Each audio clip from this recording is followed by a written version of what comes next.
नमस्कार, मी संघर्ष. आपण झकास मराठी पाहत आहात आणि झकास मराठीवर आपण नेहमी वेगवेगळे विषय घेऊन तुमच्यासमोर येण्याचा प्रयत्न करतो. भंडारा गोंदिया स्थानिक स्वराज्य संस्थांच्या विधान परिषद निवडणुकांचे निकाल जाहीर झाले आहेत. अविनाश ब्राह्मणकर जे भाजप आणि महायुतीचे उमेदवार होते ते ह्या निवडणुकीमध्ये विजयी झाले आहेत. भंडारा गोंदियाचे ते आता विधान परिषद सदस्य म्हणून त्यांची आता आज नियुक्ती झाली आहे. त्यांच्या विरोधामध्ये काँग्रेस समर्थित नरेश ईश्वरकर हे उमेदवार होते. सुरुवातीपासून ही निवडणूक कशी रंगेल याकडे सर्वांचे लक्ष होतं. कारण जर आपण सुरुवातीपासून जर गोष्ट करायला गेलं तर निवडणूक जाहीर झाल्यानंतर इच्छुक उमेदवारांची खूप मोठी लांब रांगा होत्या. इच्छुक उमेदवार खूप मोठ्या संख्येने होते. त्याच्यापैकी कुणाला उमेदवारी मिळते याकडे सर्वांचे लक्ष होतं. काही उमेदवार तर पक्षांतर करायला सुद्धा तयार होते. अशा अनेक चर्चा त्यावेळी रंगल्या जात होत्या. मात्र सरतेशेवटी भाजपने अविनाश ब्राह्मणकर यांच्या नावावर शिक्कामोर्तब केला आणि काँग्रेसने दिलीप बनसोड यांना उमेदवारी दिली होती. मात्र वेळेवरच दिलीप बनसोड यांनी आपला उमेदवारी अर्ज मागे घेतला. प्रफुल्ल अग्रवाल यांनी अपक्ष काँग्रेस समर्थनातून अपक्ष उमेदवारी अर्ज भरला होता. त्यांनी सुद्धा अर्ज मागे घेतला आणि मग अपक्ष असलेले नरेश ईश्वरकर याला काँग्रेसने पाठिंबा दिला आणि त्यानंतर नरेश ईश्वरकर आणि अविनाश ब्राह्मणकर यांच्यामध्ये ही निवडणूक रंगली. आता अविनाश ब्राह्मणकरांचा विजय झाला.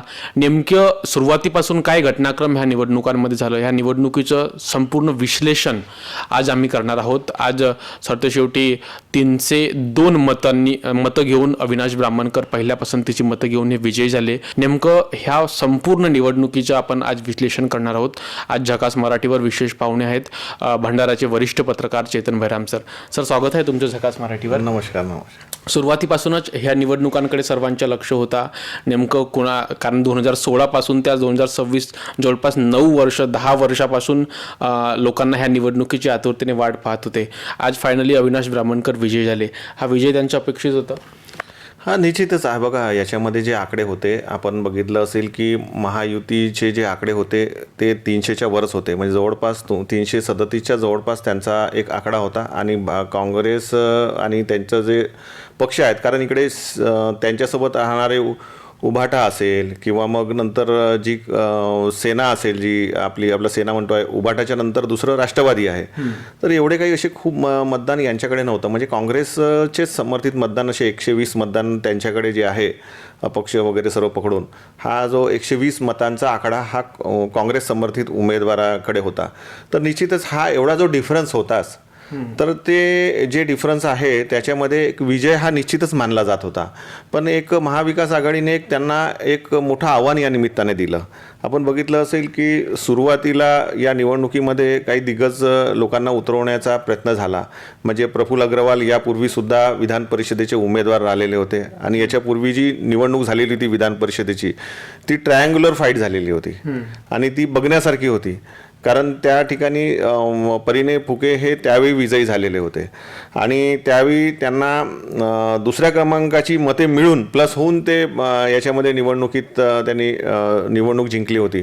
त्यावेळेस राजेंद्र जैन असतील, प्रफुल्ल अग्रवाल असतील, हे ट्रायंग्युलर फाईट झाली होती. आणि यावेळीसुद्धा परत प्रफुल्ल अग्रवाल यांची एंट्री यामध्ये झालेली होती. महाविकास आघाडीने त्यांना उमेदवार आपल्यातर्फे देण्याचा विषय केला होता आणि अपक्ष उमेदवार म्हणून प्रफुल्ल अग्रवाल यांनी उमेदवारी अर्ज दाखल केलेला होता. पण मग नंतर आकड्यांचा काही कुठेतरी खेळ कमी जास्त झाला किंवा जे काही दबाव आला आणि त्याच्यानंतर प्रफुल्ल अग्रवाल यांनी याच्यामधून एक्झिट झाले. एक्झिट झाल्यानंतर मग निवडणूक होती की नाही असा प्रश्न होता. पण यावेळी एक नरेश ईश्वरकर जे आहेत, शिक्षण व बांधकाम सभापती जिल्हा परिषद भंडारा, यांनी उमेदवारी अर्ज दाखल केला होता. त्यांनी आपला उमेदवारी अर्ज कायम ठेवला आणि महाविकास आघाडीने यांना समर्थन दिलं. काँग्रेसने यांना समर्थन, आमचं हे उमेदवार राहतील, अशी पद्धतीची ही लढत त्यावेळी झाली.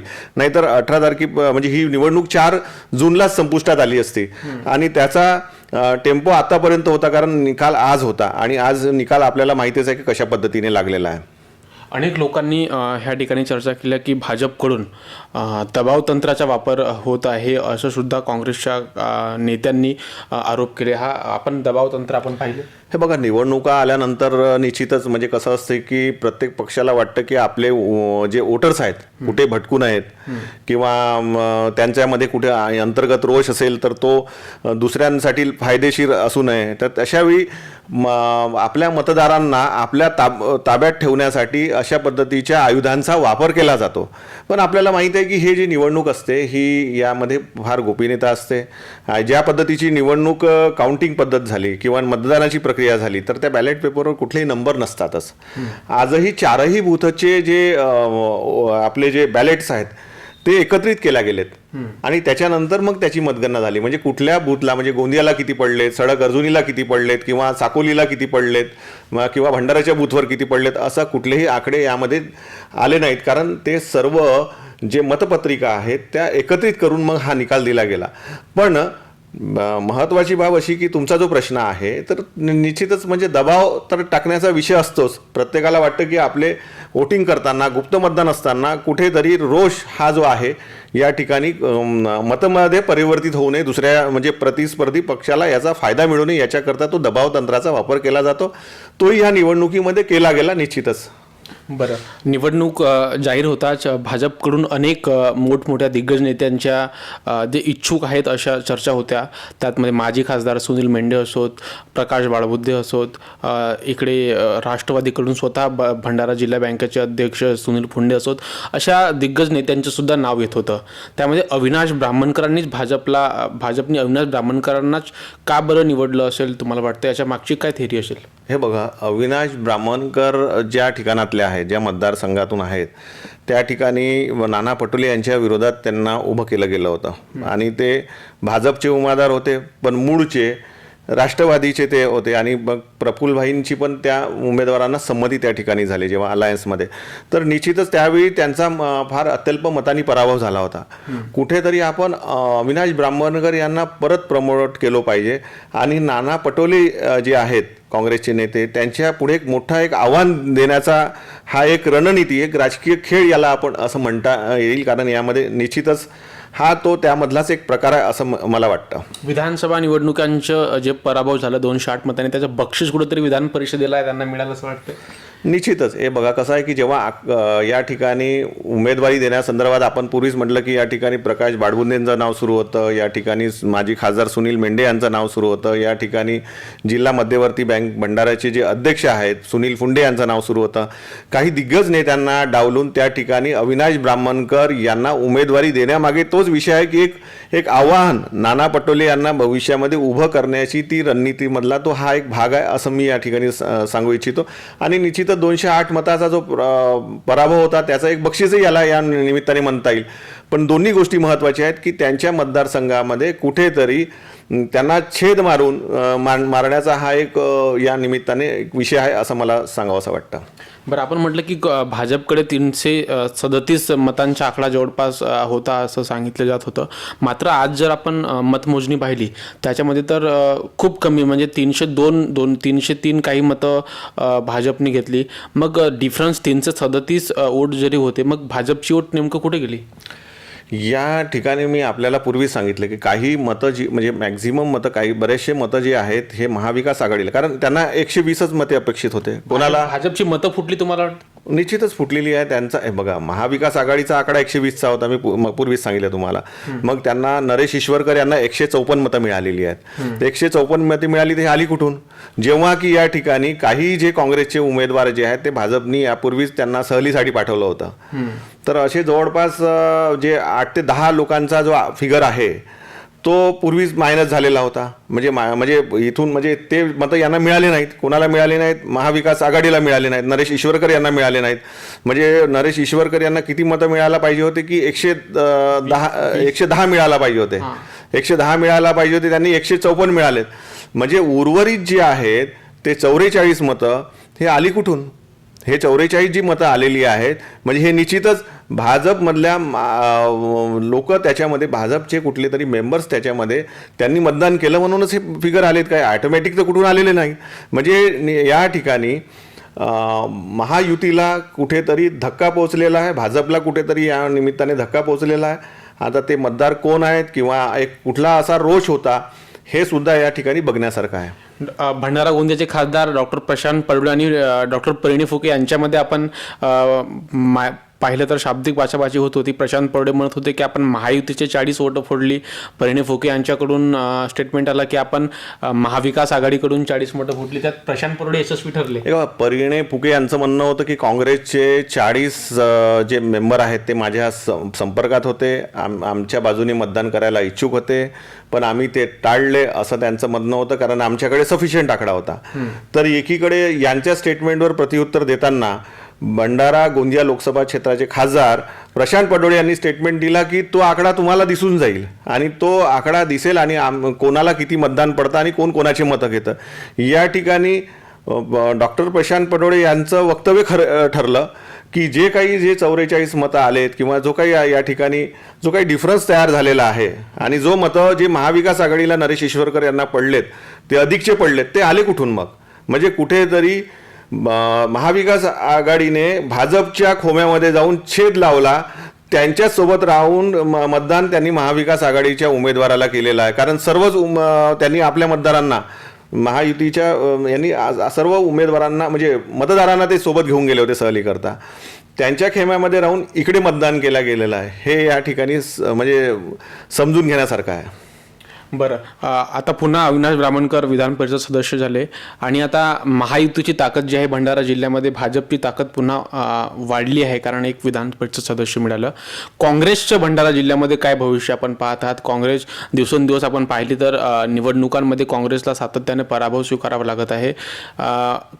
काँग्रेसचं काय भविष्य आपण भंडारा? हे बघा कसं आहे की ज्या निवडणुका होतात आता विधान परिषद भंडारा गोंदिया जी विधान परिषद निवडणूक आहे ही स्थानिक स्वराज्य संस्थेच्या प्रतिनिधी हा विधान परिषदेवर पाठवण्याचा असतो. शेवटी ते वरिष्ठ सभागृह आहे, प्रत्येक म्हणजे कुठे पदवीधरमधून कुठून. तर या ठिकाणी जे आकड्यांचा जो विषय होता त्या ठिकाणी निश्चितच महायुतीचा विजय होणं म्हणजे हे होतं. हे काही पब्लिक निवडणूक नव्हतीच आणि त्याच्यामुळे एक ठीक आहे एक विधान परिषदेवर एक आमदार भाजपचं वाढणं म्हणजे भाजपची निश्चितच ताकद तर या ठिकाणी वाढलेलीच आहे. कारण भंडारा गोंदियामध्ये कुठेतरी विकास कामं देताना किंवा स्थानिक विकास निधी देताना कुठेतरी त्यांची एक मदत निश्चितच भाजपला होणार आहे, यामध्ये काही दुमत नाही. बरं, अविनाश ब्राह्मणकर नाना पटोलेला समोरच्या निवडणुकांमध्ये चॅलेंज देऊ शकतात, कारण त्यांच्याकडे आता शेतकरी नेते आणि जमिनीशी नाळ असलेले नेते म्हणून त्यांची ओळख आहे. नेमकं नाना पटोलेला समोरच्या निवडणुकांमध्ये अविनाश ब्राह्मणकर हे मोठं चॅलेंज देऊ शकतात असं वाटतं? हे बघा, अविनाश ब्राह्मणकर हे 6 वर्षासाठी आता निवडणुकीमधून म्हणजे गेलेले आहेत. म्हणजे यांचा कालावधी हा 6 वर्षाचा आहे आणि आता या ठिकाणी विधानसभेचा जो कालावधी आहे 3.5 पावणे 4 वर्षाच्या आतमध्येच ही निवडणूक विधानसभेची राहणार आहेत. तर परत पक्ष हा विचार करणार नाही की परत त्या ठिकाणी निवडणूक लादावी, विधान परिषदेची निवडणूक लादावी. तर मला असं वाटत नाही की आपले जे आहेत अविनाश ब्राह्मणकर परत विधानसभेचे उमेदवार होतील. होऊ शकतं की इन फ्युचरमध्ये अविनाश ब्राह्मणकर यांना लोकसभेसाठी विचार केला जाऊ शकतो, ते पण होऊ शकतं. पक्ष काय करतो तर त्यांचा निर्णय आहे, पण त्या ठिकाणी कुठेतरी हे स्पर्धेमध्ये अविनाश ब्राह्मणकर इन फ्युचरमध्ये राहतील यामध्ये काही दुमत नाही. नरेंद्र भोंडेकर नेमका काय निर्णय घेतात याच्या सुद्धा चर्चा होत्या, कारण नरेंद्र भोंडेकर भंडारा विधानसभा क्षेत्राचे आमदार आहेत आणि ते नाराज आहेत महायुतीमध्ये. ह्या ठिकाणी अशा सुद्धा चर्चांना उधाण आलं होतं. ते नेमकं कुणाला सपोर्ट करतात, त्यांच्याकडे मतदार होते, त्यांच्या पक्षाचे मतदार होते, त्यांची काय भूमिका ती महत्त्वाची ठरणारी होती. आमदार नरेंद्र भोंडेकर सेनेचे आमदार जे आहेत त्यांची निश्चितच नाराजी होती. म्हणजे जेव्हा आमच्याकडे तुम्हाला काम असतं तेव्हाच तुम्ही आमच्याकडे येता, अदरवाईज आम्हाला तुम्ही धुतकारता, असं त्यांचं स्टेटमेंट होतं. पण त्यांचं एक स्टेटमेंट या ठिकाणी फार महत्त्वाचं होतं की आम्ही काँग्रेसच्या उमेदवाराला मतदान करणार नाही, कारण त्यांना त्या ठिकाणी त्यांची ही एक भूमिका होती. पण नाराजी होतीच. पण कालांतराने तुम्ही बघितलं असेल की त्यांच्याकडे खास करून महसूल मंत्री आणि भाजपचे नेते बावनकुळे जे आहेत, चंद्रशेखर बावनकुळे भर दिवसा येऊन गेलेत आणि दुपारी येऊन त्यांच्याशी एक गुप्त बैठक घेतली. बैठक बंदद्वार चर्चा झाल्यानंतर इतर सर्व जे काही मेंबर्स होते त्यांचे, जे मतदार होते त्यांचे शिवसेनेचे, त्यांच्याशी सुद्धा त्यांनी हितगुज करून त्या ठिकाणी तो विषय त्यांनी तिथे सॉल्व्ह केलेला होता. त्यामुळे महायुतीला सेनेने सपोर्टच या ठिकाणी केलेला आहे असं मला वाटतं. कारण त्यांची जी पहिलीपासून जी भूमिका होती की आम्ही काँग्रेसच्या उमेदवाराला मतदान करणार नाही, आम्ही महायुतीसोबत राहू, पण आमचे काही जे काही प्रश्न आहे जेव्हा जेव्हा आम्हाला काम पडतं तर त्यांनी एक खंत या ठिकाणी व्यक्त केली होती. त्यामध्ये कुठेतरी असं वाटत होतं त्यावेळी की बा सेनेचे मेंबर जे आहेत ते कुठेतरी जातील का, पण त्याच्यावर बावनकुळेंच्या एंट्रीनंतर त्या प्रकरणावर पडदा पडला असं मला वाटतं. ह्या निवडणुकीला परिणय फुकेचं काय रोल होतं? परिणय फुके यांची महत्त्वाची भूमिका यांच्या अविनाश ब्राह्मणकर यांच्या उमेदवारीपासून ते आज रिझल्टपर्यंत होती असं म्हटलं जातं. हां, यामध्ये हे उमेदवार ठरवताना यामध्ये प्रफुल्लभाई पटेल यांचा सुद्धा रोल होता आणि खूप महत्त्वाचा रोल होता. आणि दुसरं महत्त्वाचं म्हणजे हा उमेदवार ठरवताना या ठिकाणी परिणय फुके यांचा सुद्धा रोल होता.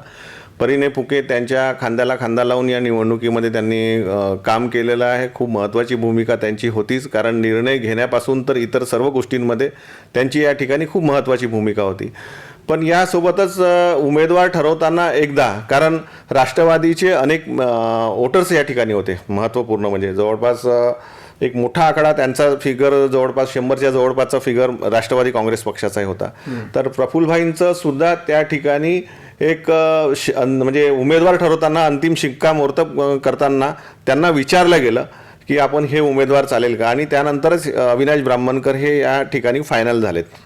बरं, खूप खूप धन्यवाद आमच्यासोबत जुळण्याकरिता आणि धन्यवाद. या विषयावर चर्चा धन्यवाद. करण्याकरिता. तर हे होते भंडाराचे वरिष्ठ पत्रकार चेतन भैराम सर. खरं तर ही निवडणूक कशी सुरुवातीपासून ही निवडणूक कशी रंगली, कोणत्या घटनाक्रम या निवडणुकांमध्ये झालं, याचं संपूर्ण बारीक विश्लेषण सरांनी आपण आज ह्या व्हिडिओमध्ये केलं. आपण झकास मराठी पाहत आहात आणि भंडारा, गोंदिया आणि विदर्भाच्या नवनवीन बातम्यांकरिता आपण झकास मराठीला सबस्क्राईब करा. ही व्हिडिओ शेवटपर्यंत पाहिली त्याबद्दल सर्व प्रेक्षकांच्या मनापासून आभार. खूप खूप धन्यवाद.